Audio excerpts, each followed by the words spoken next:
Okay, let's take a look at this problem. You are provided a formula to factor this x to the n minus a to the n. So it can be factored as x minus a, x to the n minus 1 plus, and so on and so forth. So in other words, for this particular problem, at least x to the fifth minus a to the fifth should be equal to x minus a. Now what I'm doing here is I'm going to use this, n is 5 in this case, times x to the fourth plus x to the third, a plus x squared, a squared plus x a cubed plus a to the fourth, right? Just think about n is 5. So that's how I apply this formula to factor x to the fifth minus a to the fifth.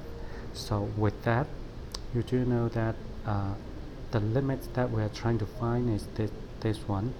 So in other words, which is x minus a, and when limit x is approaching a.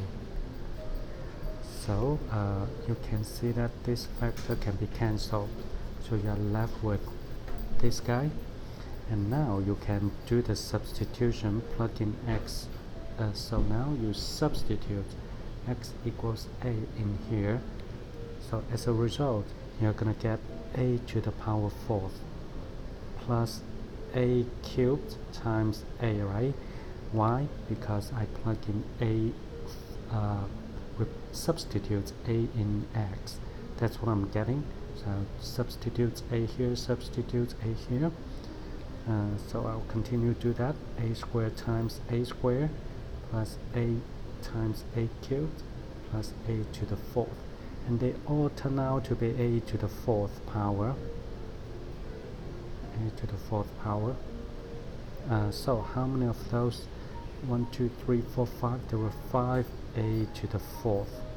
So that's how I compute this particular limit.